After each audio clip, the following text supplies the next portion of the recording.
નમસ્કાર ખેડૂત મિત્રો, એગ્રીબોન્ડ વતી હું અશ્વિન કલસરી આપ સૌનું હાર્દિક સ્વાગત કરું છું અને આશા કરું છું આપ સૌ કુશળ છો. હવે આજનો વિડીયો ખાસ ભાઈ શિયાળુ પાકને લગતો છે કે ભાઈ જે ખેડૂત મિત્રો હવે રાયડાની ખેતી કરવા માટેનું વિચારી રહ્યા છે અથવા તો રાયડાની ખેતી કરી રહ્યા છે તો એમના માટે ખાસ આજનો આ વિડીયો થશે. રાયડો જોવા જઈએ તો એક શિયાળુ પાક ભાઈ જે તે તેલીબિયા પાક તરીકે પણ આપણો ઉપયોગ થાય છે. આમ જોવા જઈએ ને તો શિયાળુ પાક જે હોય છે, જીરું છે, ધાણા છે, ચણા છે, તલ છે, તો બધા કરતાં આમ જોવા જઈએ તો થોડીક ઓછી માવજત સાથે જો કોઈ પાક ખેડૂત મિત્રોની પસંદગીમાં રહેતો હોય તો એ છે રાયડો.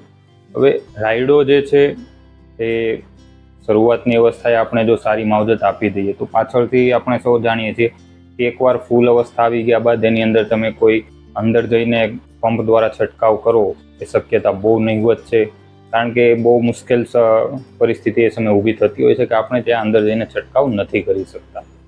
એટલે રાયડાની જો આપણે વાવેતર કરો છો તો સમયસર એમાં પાયાની અંદર જ ખાતરના ડોઝ આપી દો પૂરતા, જેથી કરીને વચ્ચે પછી ત્યારબાદ આપણે એમાં બીજા કોઈ ખાતર આપવાની જરૂરિયાત એટલી બધી ના રહે.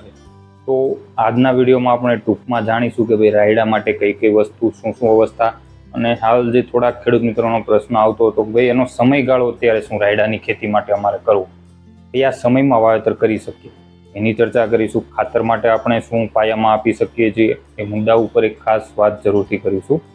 તો સૌપ્રથમ જે ખેડૂત મિત્રો રાયડાનું વાવેતર ઘણા સમયથી લોકો કરે છે, ઉત્તર ગુજરાતનો વિસ્તાર લઈ લઈએ તો ત્યાં જોવા જઈએ કે રાયડાની પસંદગી ઘણા ખેડૂત મિત્રો વધારે કરતા હોય છે. બિયારણમાં પણ રાયડો જે છે એનું જે બિયારણ અત્યારે માર્કેટમાં જે ખેડૂત મિત્રો ખેતી કરે છે એ લોકો બિયારણ ખરીદવા માટે વધારે ઉતાવળ રાખતા હોય, કારણ કે સૌ જાણે છે કે જે અમુક સ્પેસિફિક વેરાયટીઓ અત્યારે માર્કેટમાં મળે છે અમુક કંપનીની, જેની ખેડૂતોની પસંદગી પહેલી છે અને એની ડિમાન્ડ પણ વધુ હોય છે, એટલે એનો સ્ટોક પણ જલ્દી પૂરો થતો હોય, એટલે ખેડૂત મિત્રોની એ પસંદગી બહુ પહેલાં રહેતી હોય.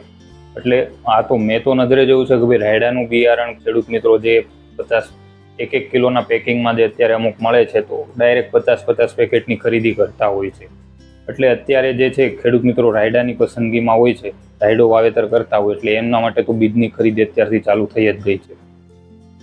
પહેલી જો વાત કરીએ જમીન, ભાઈ રાયડાના પાકમાં કેવા પ્રકારની જે જમીન છે અનુકૂળ રહે, તો જમીન જે છે એક તો રેતાળ પ્રકારની, ગોરાળું છે અથવા મધ્યમ કાળી કે જેની નિતાર શક્તિ સારી હોય પાણીની, એ પ્રકારની જે છે જમીન આપણે જે છે પસંદ કરી શકીએ છીએ રાયડાની ખેતી માટે. એટલે જોવા જોઈએ તો અમુક વિસ્તાર છે કે જ્યાં વધુ પડતું આપણે રેતાળ અથવા ગોરાળુ પ્રકારની જમીન જોવા મળે છે, તો એમાં તમે રાયડાનું વાવેતર કરી શકો છો, જે આપણને સારું એવું ઉત્પાદન આપી શકે છે.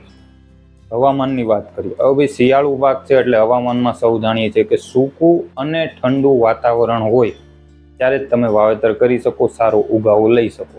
હવે હાલ અત્યારે આપણે જોઈએ છીએ કે ભાઈ અત્યારે જે છે વરસાદ બાદ જે વરસાદ હવે ખેંચાણો, અત્યારે 2-3 દિવસથી જે ગરમીનો બફારો છે કે જે વરાપ નીકળી છે એના કારણે જે બફારો ઊભો થયો છે એનાથી હાલ જે પાક અમુક ઊભા છે એમાં પણ પ્રશ્નો આવી રહ્યા છે.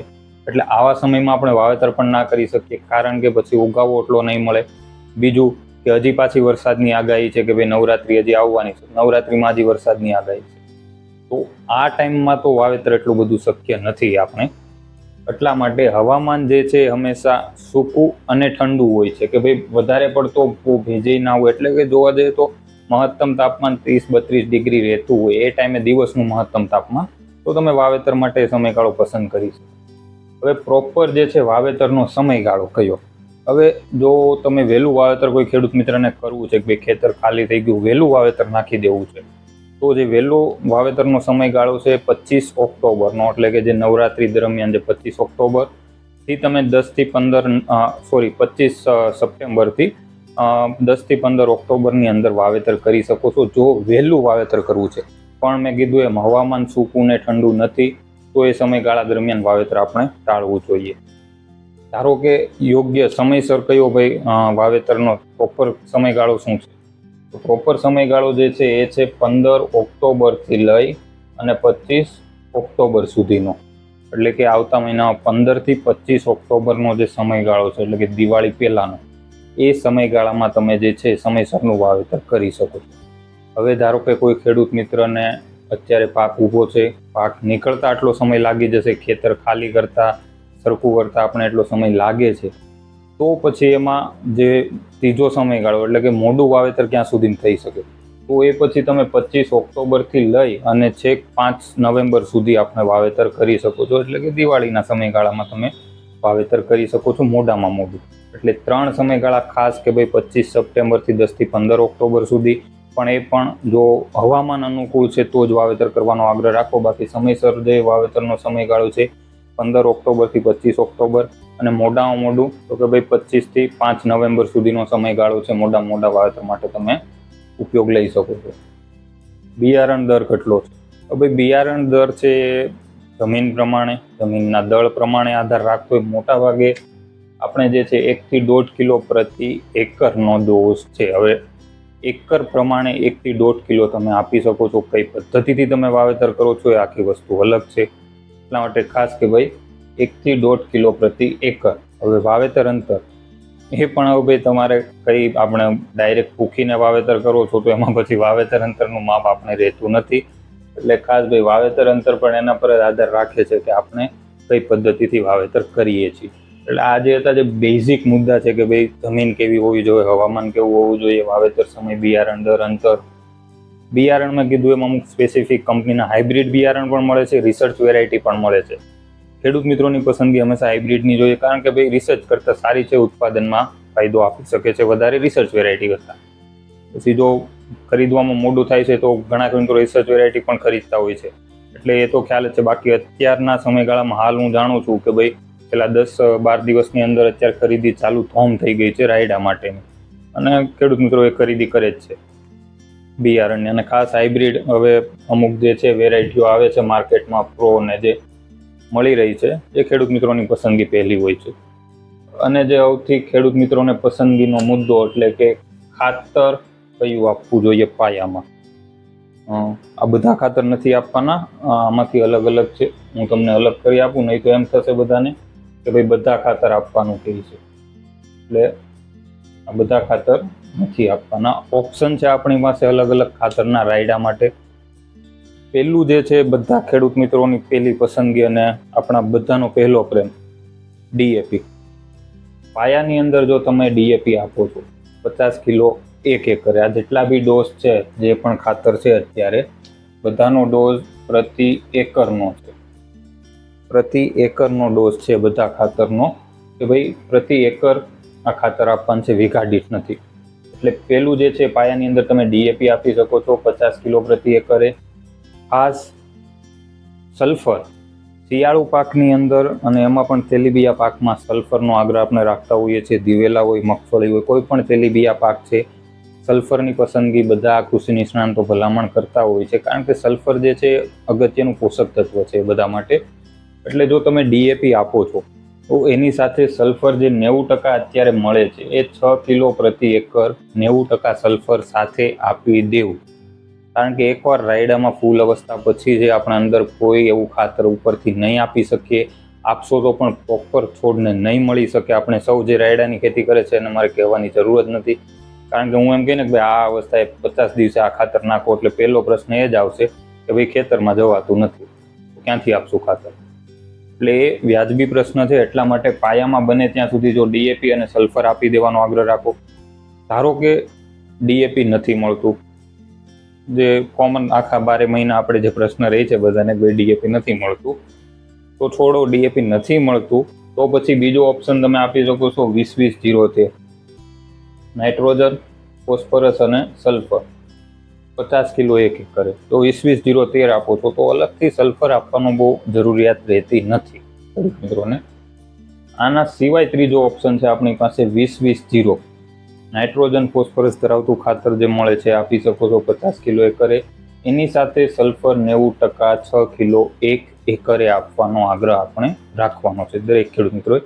સલ્ફર એક તો જો તેલીબિયાની માટે સારું છે, ઉપરથી ગરમ સ્વભાવનું છે, શિયાળાની સિઝન છે, ઠંડુ વાતાવરણ, સલ્ફર ગરમ સ્વભાવનું છે, એટલે એ ખાસ એ મુદ્દા ઉપર ધ્યાન દરેક મિત્રોએ આપવું જોઈએ. છેલ્લા બે જે ખાતર છે ને એ તમારી જરૂરિયાત પ્રમાણેના છે, કે ભાઈ જમીનની અંદર એની ક્યાંક ને ક્યાંક ઉણપ છે, એવું કે ફેરસ સલ્ફેટ એટલે કે લોહ તત્વ જે આપણે કહીએ છીએ, એફી આયરન, એની ઉણપ છે, તો એ પાયાની અંદર જ 5 કિલો 1 એકરની અંદર દરેક ખેડૂત મિત્રએ આપી દેવું જોઈએ. આ જે ધારો કે બીજું જે છે ઝીંક સલ્ફેટ, હવે ઉણપ હોય કે ના હોય, હું આટલું માનું છું કે જો શિયાળુ પાક કોઈ પણ તમે જીરું કરો છો, ચણા, ધાણા, તલ, રાયડો જે પણ કરો, શિયાળુ પાકની અંદર યા તો તમે પાયાની અંદર ઝીંક સલ્ફેટ આપી દો યા તો પછી પાછળથી એનો સ્પ્રે આપી દો. ઝીંક સલ્ફેટ છે શિયાળુ પાકમાં બહુ અગત્યનું પોષક તત્વ રહેશે. ઝીંક ખાસ કરીને શિયાળુ પાકની અંદર બહુ જરૂરી છે. એટલે બને તો છે ને રાયડાની અંદર તો હું એમ જ કહીશ કે પાયામાં 3 થી 4 કિલો જેવું ઝીંક સલ્ફેટ 1 એકર દીઠ તમે કોઈ પણ ખાતર આપો છો આમાંથી, એની સાથે ઝીંક સલ્ફેટ 3 કે 4 કિલો જેવું એકર દીઠ તમે પાયાની અંદર જ આપી દો, જેથી કરીને પાછળથી એને આપણે આપવાનો કોઈ પ્રશ્ન રહે નહીં. પૂરતી ખાતર ધારો કે કોઈને આપવું છે મહિના દિવસ બાદ, તો 35 થી 40 દિવસના સમયગાળામાં પૂરતી ખાતર તરીકે જે છે આપણે એમોનિયમ સલ્ફેટ, ખાસ કરીને એમોનિયમ સલ્ફેટ જે છે એ તમે 50 કિલો જેવી જરૂરિયાત, બહુ જરૂરિયાત નથી ડોઝ ઘટાડી દો. બાકી એમોનિયમ સલ્ફેટ, યુરિયા કરતાં એમોનિયમ સલ્ફેટ આપવાનો દરેક ખેડૂતોએ આગ્રહ રાખવો જોઈએ. આ જનરલ વાત હતી. પિયતની વાત કરીએ, 4 થી 5 પિયતમાં રાયડામાં મારા ખ્યાલ પ્રમાણે સારું એવું આપણે ઉત્પાદન લઈ શકીએ છીએ. 4 થી 5 પિયત દરમિયાન રોગ જીવાતનું એ સમયે જોઈ શકીએ છીએ. પણ રોગ જીવાતમાં જે મુખ્ય આવી શકે, એક તો મોલો મચ્છી, ગળો કહીએ આપણે, લીલી ઈયળનો ક્યાંક ક્યાંક પ્રશ્ન રહે, અને બીજું છે ભૂકીસારો, એટલે કે ભાઈ છોડ ઉપર, પાન ઉપર સફેદ પાવડર જામી જાય. એટલે એ જે 3-4 પ્રશ્નો છે જીવાતના અને રોગના કારણે થાય છે, રાયડામાં જોવા મળતા હોય છે. તો એ સમયે આપણે એને અનુરૂપ જે પ્રશ્ન આવતા હશે એ અનુરૂપ માહિતી આપી શકીશું. પણ હા, હાલ જે મુખ્ય મુદ્દો ધ્યાન રાખવાનો છે વાવેતર સમયનો, બિયારણ દર કેટલો રાખવો અને ખાતરનો. પાયામાં તમે જો NPKના જે બી ડોઝ આપો છો, સલ્ફર આપી દો. 20-20-73 આપો તો સલ્ફર નહીં આપવું. ઝીંક સલ્ફેટ શક્ય હોય ત્યાં શિયાળુ કોઈ પણ પાક, જે પણ ખેડૂત મિત્રો વિડીયો જોવે છે, શિયાળુ કોઈ પણ પાક તમે વાવેતર કરો છો, રાયડામાં બને તો પાયામાં જ આપી દો. બીજા પાકો પાયામાં આપો તો ઠીક, નહીં તો પાછળથી પણ ઝીંક સલ્ફેટનો છંટકાવ અથવા તો એને આપવાનો આગ્રહ દરેક ખેડૂતોએ રાખવો જોઈએ. અને ખાસ બીજું કે ભાઈ છાણિયું ખાતરનું, હવે આમાં કેમ કે અત્યારે જે આપણે જોઈએ ખેતર ખાલી થઈ તરત આપણે વાવેતર કરવાનું છે, એટલે હવે છાણિયું ખાતર નાખો પછી પાછળથી રાસાયણિક ખાતર નાખો, એનો કોઈ અર્થ નથી. એટલે આપણે કહીએ કે ભાઈ ચોમાસું સિઝનની શરૂઆત થાય, સમયગાળો સારો હોય, એ સમયે સારું એવું આપણે છાણિયું ખાતર નાખી જમીનમાં સારું એવું ભેળવી અને ત્યારબાદ પછી 10-15 દિવસ પછી રાસાયણિક ખાતર નાખીએ. પણ હાલ મારા ખ્યાલ પ્રમાણે એ પરિસ્થિતિ નહીં બને, એટલે છાણિયા ખાતર માટે આપણે કોઈ ભલામણ નથી કરતા. હા, સમયગાળો છે તો નાખી દો, નથી આપ્યું તો ચોમાસા દરમિયાન આપ્યું છે શરૂઆતમાં તો પછી હાલ એવી કોઈ આવશ્યકતા રહેતી નથી. એટલે ખાસ જે રાયડાનું વાવેતર કરે છે બધા ખેડૂત મિત્રો માટે આજનો વિડીયો મારા ખ્યાલ પ્રમાણે ઉપયોગી રહેશે. 100% બીજા શિયાળુ પાકો માટે પણ આવી રીતના આપણે વિડીયો બનાવીશું. પણ હા, રાયડાનું જેને વાવેતર કરવું છે, સમયગાળો જે છે આવતા મહિના દરમિયાન તમે વાવેતર આરામથી કરી શકો છો સૂકા અને ઠંડા વાતાવરણમાં.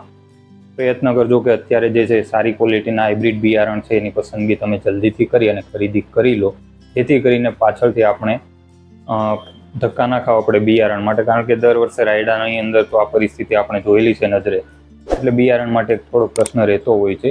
એટલે પ્રયત્ન કરવા કે અત્યારે બિયારણની ખરીદી આપણે સમયસર કરી લઈએ. આ સિવાય બીજો કોઈ પ્રશ્ન રહે છે 100% એગ્રીબોન્ડના પૂછો પ્રશ્નની અંદર તમે જાણ કરી શકો.